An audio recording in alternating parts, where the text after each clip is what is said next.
Hi everybody, today we have Miss Krista all the way from New York from Sahara Storm Studio. Welcome Krista, welcome to our podcast show. It's an honor and pleasure to have you with us. I am so excited to be here. Can you please introduce yourself to our viewers? I am Krista Fee, and I am what we're going to call a life balance and happiness coach. I practice a holistic version of fitness and nutrition that incorporates mindfulness and the spirit and energetic healing, and and I do one-on-ones and group classes, and I write and do public speaking. That's quite a lot. It Very is. nice. It is. So, Krista, when did you begin? Like you are so talented. You are doing so many things. When did you begin your health and wellness venture? And may I add what inspired you to be in this area? Uh, I have been in the dance industry all my life. Since I was about 3 years old, Wow. I started taking dance classes. And in my teen years, I was in competitive gymnastics and competitive dance.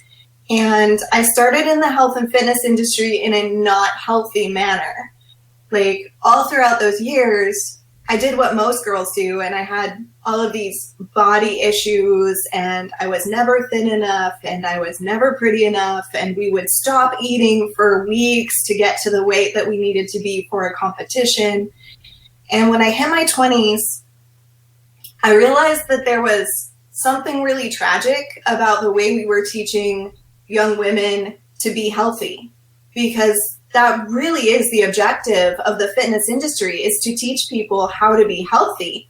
But what it's doing is the exact opposite. We're teaching people to obsess about the perfect figure or the perfect beauty standard, and not to nurture the soul, and not to nurture the body, and not to embrace the body that you have in the place that it's in at any given moment. We've forgotten the now, basically. And I was very inspired to create something that was different than what I was experiencing. So I went to school for psychology. I am almost done with my master's degree in psychology and trauma therapy. And I learned everything that I could about fitness and nutrition. But I also countered that with studying yoga and Reiki and chakra and shamanistic approaches. And I'm also working on mind-body therapy, which is very based on Eastern practices, so that fitness and nutrition can be applied in a holistic and actually healthy manner. Because if the entire self isn't balanced, then one thing isn't going to make a person happy. Just losing the weight won't make the person happy. They won't keep it off because there's other elements out of balance. Okay, Krista, you are into so many things. You started to dance from since 3 years onwards, and you also do yoga. But not many people like you. For an average person, do you have any tips about natural weight loss? Uh, just for a novice, for a beginner. So suppose I have to lose 10 kg, for example. How can I lose weight naturally with you as my guru, as my teacher? The most important first step is to reduce or eliminate processed foods.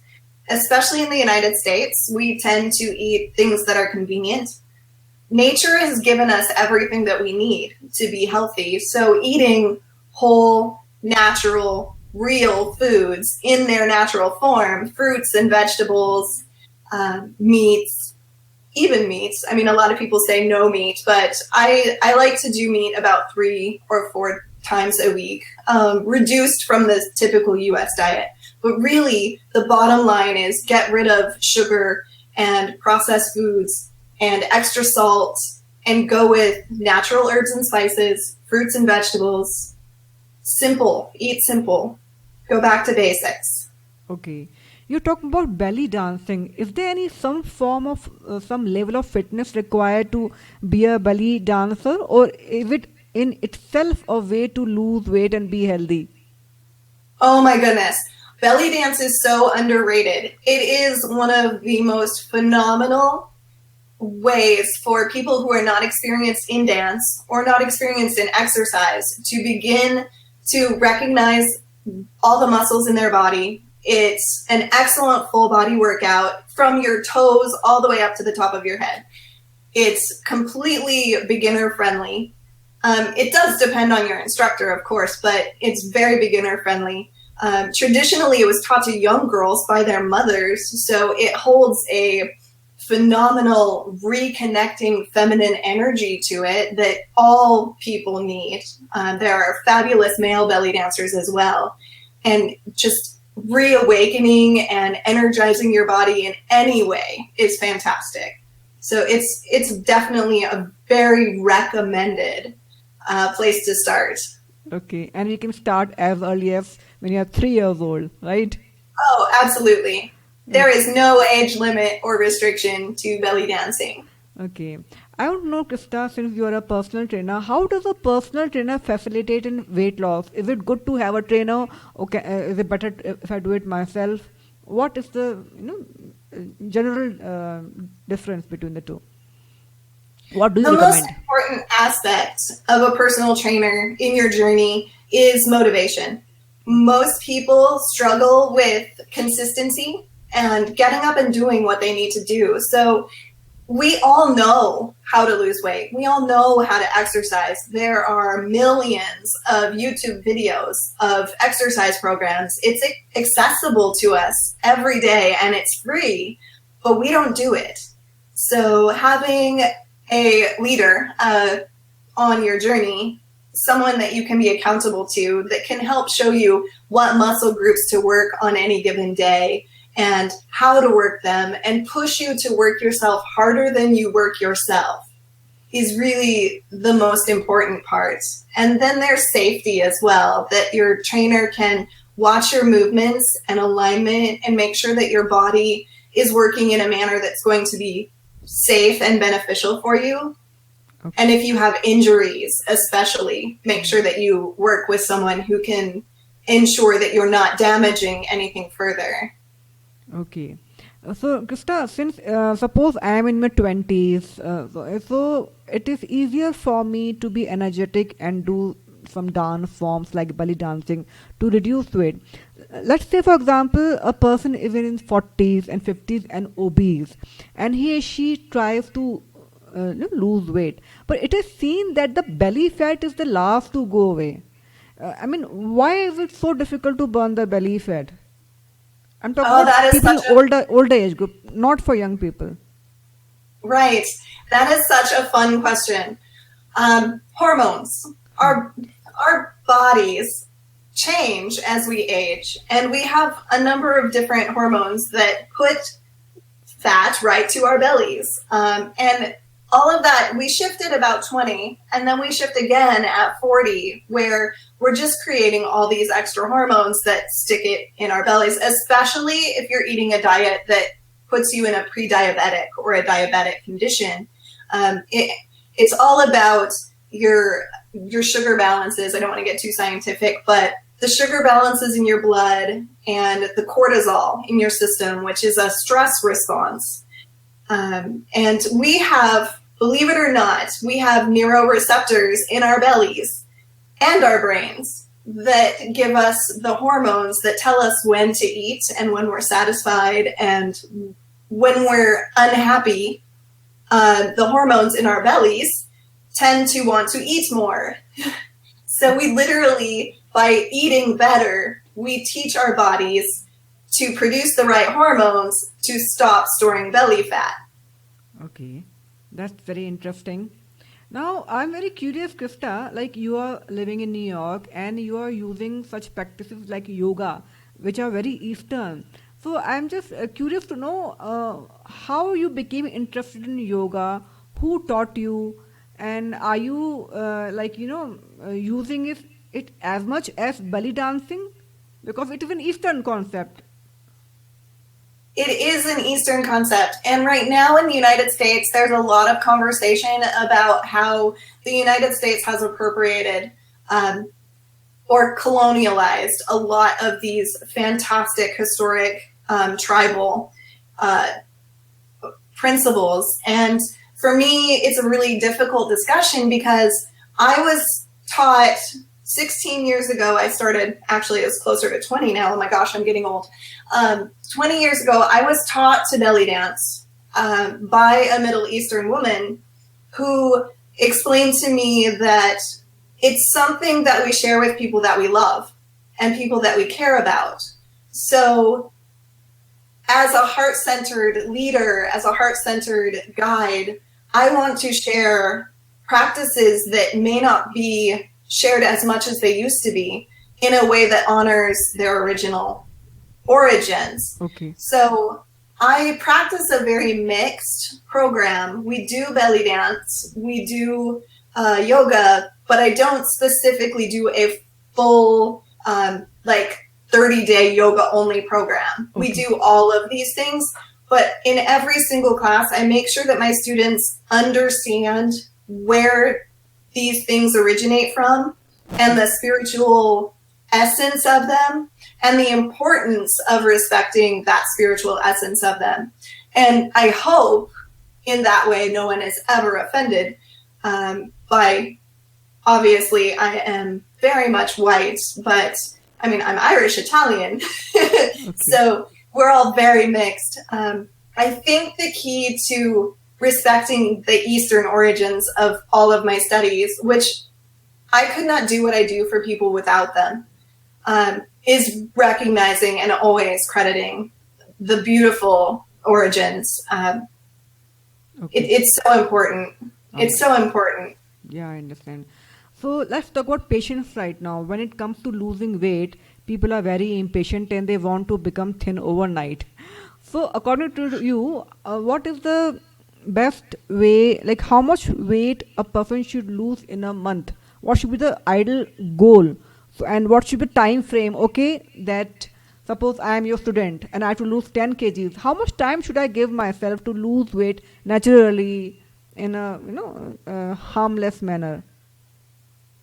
The safe answer to that is 1.5 to 2 pounds a week. And nobody ever wants to hear that. And there are a million fad diets out there that can make you lose more, but you won't keep it off. So if you're changing your habits and you're creating a healthy lifestyle, you are likely to lose 1.5 to 2 pounds a week. If you're extremely obese and you have over 100 pounds to lose, you will lose more in the beginning. And then it will balance out to that average. That's nobody ever wants to hear that it's going to take time, but you didn't gain the weight overnight. Your habits got you there over the course of weeks, months, years. Yes. So you have to expect that it's going to take that same amount of time, weeks, months, years, to get your body back to optimal condition. Okay. I want to know about the certificates you have done. I know there are quite many. 23 certificates related to health and wellness. Please tell us something about that. Oh my gosh. I am an avid reader. There is no such thing as enough information. And I am absolutely passionately enthralled with ancient and tribal religions. So I spend a great deal of time studying those types of things. I do have over 48 certifications in the fitness industry, fitness, nutrition, and mental health and wellness.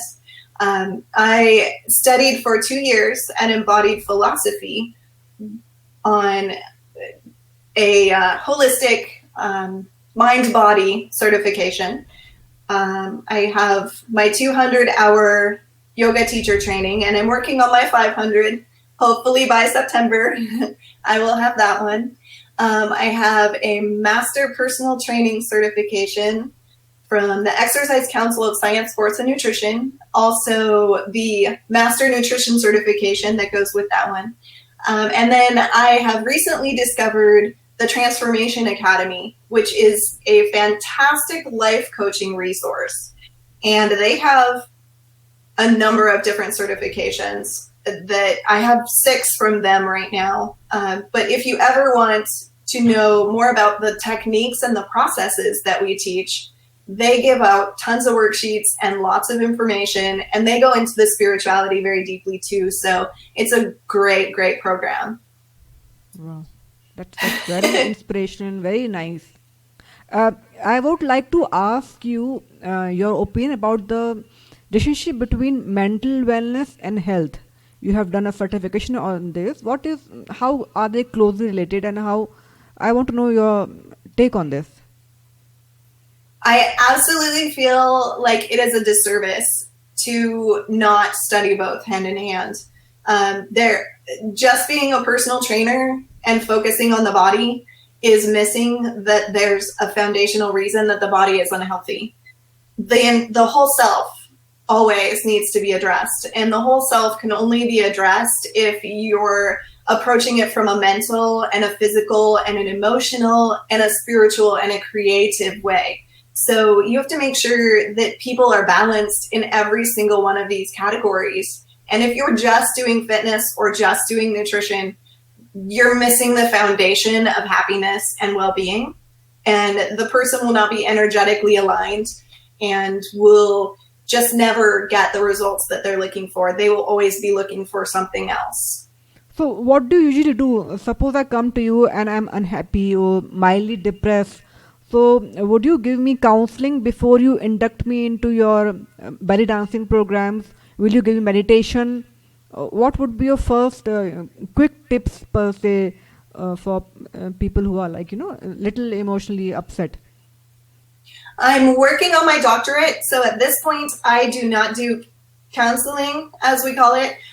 What I can do is we begin with mindfulness, just Okay. being present in the now All right. and recognizing the thought patterns that you have in your life. How do you talk to yourself? Okay.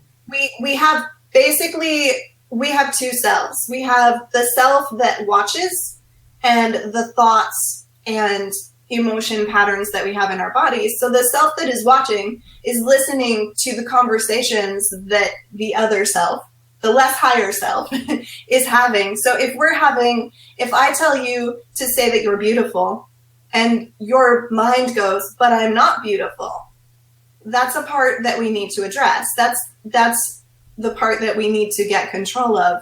So we start changing the self-talk through just some basic, simple techniques, some mirror talk and some journaling and affirmations and gratitude practices and things like that. You don't have to do any of that before you start the physical courses. We usually do everything hand in hand. So you'll begin movement because movement is healing in and of itself. It unblocks energies and creates the momentum to begin those thought changes. So, but we do the mental and the physical at the same time. All right. So coming back to weight loss and weight management, you are very nutritional consultant also. So can you just give are there any fruits or vegetables that can help in weight loss? Like you are saying, a person can lose 1.5 pound per week. Is there any food that will facilitate that, especially for vegetarians? For a vegetarian, oh my gosh, really ultimately the easy answer to that is vegetables. Have vegetables at every single meal. Okay. Like I know traditionally in the United States, we do carbohydrates for breakfast. Okay. And that is, you don't just eat carbohydrates by themselves. That does not work. So if you have protein and vegetables for breakfast, make an omelet with eggs and some broccoli or some cut up peppers or something like that. That's fabulous. That's a huge change for a lot of people. Lunches, for my personal lifestyle, what I have chosen to do is I do intermittent fasting. I only eat at noon, at 2, and at 5. At noon, at 2 and 5. Yes. 3 meals in a day you are taking. 3 meals at noon, at 2, and at 5. Okay. In my noon meal, I do protein and vegetables. Okay. At my 2 o'clock meal, I do fruits and vegetables only, no other anything. And then at dinner, I do protein, my meats, or lentils or beans with vegetables. Okay. So, and that's what I exercise 3 to 4 hours a day teaching courses. And that's what makes me energetic, and I thrive, and I drink a lot of herbal teas. No sodas ever, like no sugar drinks, no processed carbohydrates. So vegetables is the first major key. If you want to lose weight, vegetables at every meal, and any vegetable goes. It doesn't matter what you choose, just any vegetable. And you do it all 7 days a week. That like there's all 7 days a week. Yep. How wonderful. Very nice. So Krista, do you teach belly dancing at your studio, or do you travel also to other parts of the world or in USA to teach, to hold your sessions and programs? I am lucky enough to be able to travel internationally. I have been to Costa Rica to teach 3 times, and that is my favorite. I have not had the opportunity to go to India yet. I'm really hoping that someday that will happen. There's an event in Bali, I think in October of next year, that I'm hoping to get to. And there's another one in October of this year in Turkey that I may be able to go to. So yes, I do travel. I do some competitions and conventions and things like that. I'm a little bit older, so I don't tend to be so competitive nowadays. I prefer to teach. I like to inspire younger women to be in front of the spotlight a little bit more. But I do also teach on Zoom, which is kind of what we're doing right now from my home at this point, because all of our studios are closed. But I teach in Houston also. Okay. Do you have any advice for people how to boost their immunity given the coronavirus time we are going through? Oh my gosh. Yes, actually. Before they started putting articles about it, turmeric and ginger are fantastic herbs for boosting your immune system. And this particular virus seems to respond to vitamin C and vitamin D also. So supplementing is not a bad idea, but definitely adding turmeric and ginger to your diet in tea form, or even just as herbals when you add it to your food. I'm a big advocate of eating ginger all the time anyway. But turmeric is anti-inflammatory, so if you have joint pain or any of those types of things, it's fabulous for that as well. So yes, definitely turmeric and ginger. Okay. And you garlic. are saying you are doing your PhD, your doctorate. Yes. Is it in which area? Is it in wellness? Neuropsychology. Neuropsychology. That's wonderful. Yeah. So how the brain and the nervous system affect our emotional state.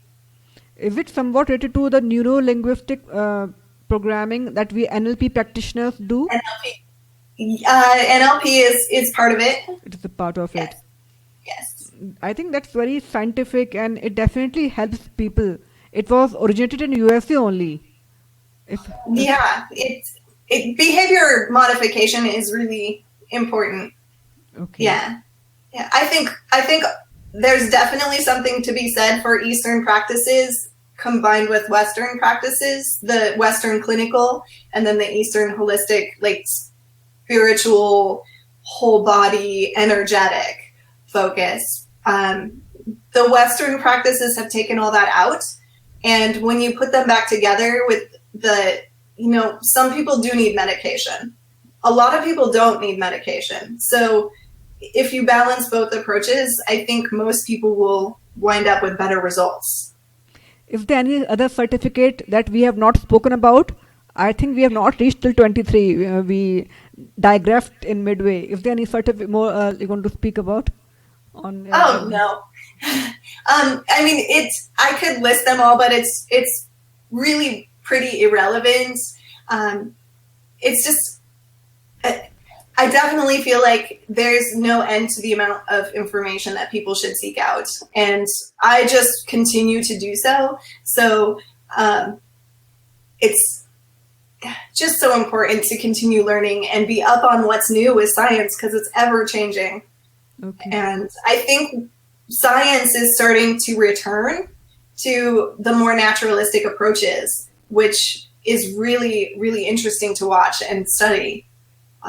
So it will be very interesting in the next 10 years to see where that goes. Absolutely. Is there any belly dancing certification program which is on offer? Like in India, we do a lot of Bharatnatyam, and our traditional dances, and we do get certified. We are associated with Bharatnatyam Association. So, is there any such association in USA where we can learn and we can get certified? The United States is very unregulated in that context. I do have 2 belly dance certifications, but they are not Middle Eastern styles at all. They are very, they're called what we call tribal fusion belly dance. And one of them is a modern fusion certification. So tribal fusion comes out of New York City, and it's a certification that's based on cues. So it's a group dance style that we cue each other, and we don't have to have choreography, and there's a set of movements that fit the vocabulary. And they are based on Middle Eastern movements, but fairly loosely. And I also have another certification in what we call modern fusion belly dance, which is much like ballet and modern dance fused with the isolative musculature movements of the belly dance genre. So, and to give you the names of those, I have the Rachel Bryce's 8 Elements is one of the certifications, and the other one is Cami Little's Chrysalis program. And they're fantastic dance programs, but not comparative to what you would experience in India as far as actual traditional belly dance forms. Okay, I think I've come to the end of the questions I had prepared for you. Now I'm thinking I should have requested you, given some more time to you, and maybe you could have taught our viewers some belly dancing steps, or maybe if not right now, you can share some video clips later on so that our viewers can actually learn from you. I would actually be super happy to just send you the link, and you can come to class and just play if you would like to. It's probably very different than what you're familiar with, but it is very fun. Okay. Is there any message you want to give to our viewers, both in India and elsewhere? Anything at all about fitness, emotional wellness, weight loss, whatever you want to give, Krista? Actually, sure. The thing that I would probably like to share with women, especially everywhere, is every single voice needs to be heard, and every single one of you can make a difference in the world. Even if you feel like you are very small and you feel like no one is listening, you can make a difference. I have a nonprofit organization that works with human trafficked individuals, and watching the number of people that are abused in this way is it's horrific. But every single person that shares the message that it's happening opens someone's eyes, and someone might see something and someone might say something, and you could literally save a life. So even the smallest actions, even the smallest gifts, if you donate to a charity that you're compassionate about, if you can only give $1, if 1 million people gave $1, that's $1 million. So every single thing you do creates ripples, and those ripples of energy and consciousness and desire will radiate out into the world. So never put yourself in the corner and think that you can't be more than you are today, because everybody has value and everybody makes a difference. What a wonderful message, Krista. Thank you so much for sharing this information with us. You're doing a great job. You have given so Thank much you. back to the society. It's a really great having somebody as special as you are at our podcast. We learned Thank so you much so from much. you today. To how to be a better person, how to expand our wings in life. Very nice. Thank you. It's been a pleasure to be here. All right. Take care. Bye bye. Bye.